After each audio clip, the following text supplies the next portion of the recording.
Okay, I'll be honest. There's something about chicken scratch hatching that I don't like. In the first 1 minute of this video, I intended originally to kind of this chicken scratch hatching, but unfortunately I found some Japanese people who can make it work, so I stand here defeated.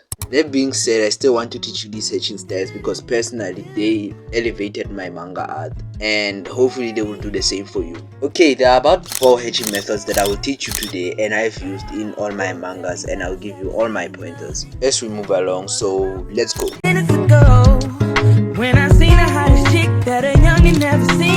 Okay, method number 1, we have hatching. This method is a beginner method, it's traditional, even seasoned pros in the games like Yusuke Murata still use this method in their works. It's evident in like One Punch Man. But it's simple and straightforward, but yet people still find a way to make it look like chicken scratching, which kind of annoys me, but it's nothing too dramatic. Here are my pointers to making your hatching look better. So the lines must have equal spaces in between them. The distance between one line and the other must be same distance or close somewhere there.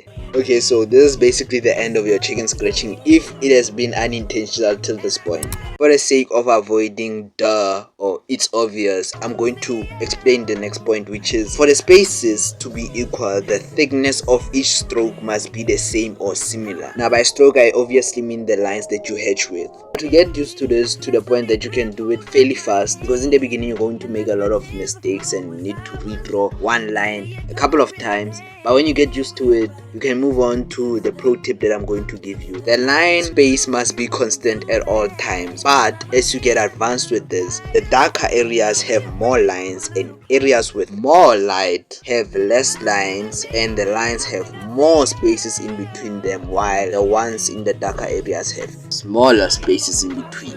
Okay, did you catch all of that?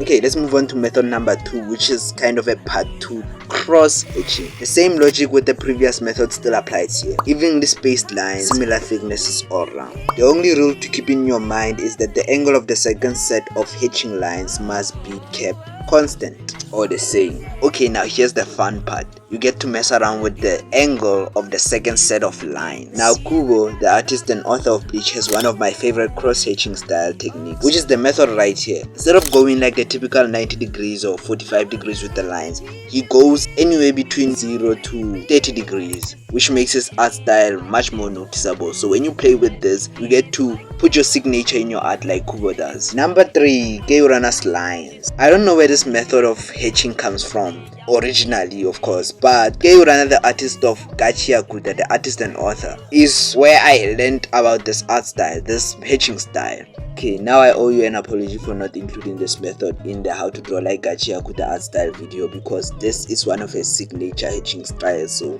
yeah, I felt guilty for that because it didn't hit me while I was making it. The method in essence, fancy word, is the same as hatching, but the lines cannot be straight. You can make the curved hatching lines, but they are not allowed to cross each other unless the area is getting progressively darker from light to dark. The darkest areas, they can cross each other, but I would advise you to avoid making them cross unless you already understand this method well enough to apply it like Geurana. And no, it's not that difficult per se, but it does require some practice. Now personally I think it looks better rougher, but it's a preference. To make it look rough, you can use this brush for Iris pink bags or use a straight line, but use this eraser to make it look rougher with opacity 30 to 50.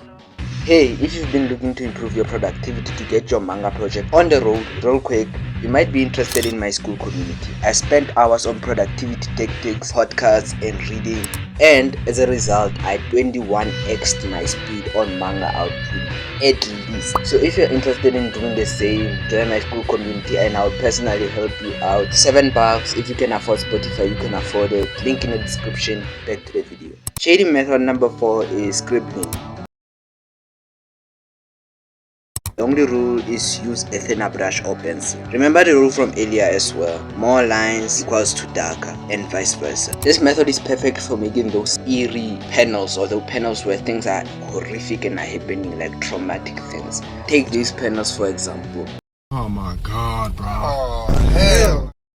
But I appreciate you guys gathering around to watch this video and improve your art, and I want to see you in the next one. Till then, peace and love. In my soul.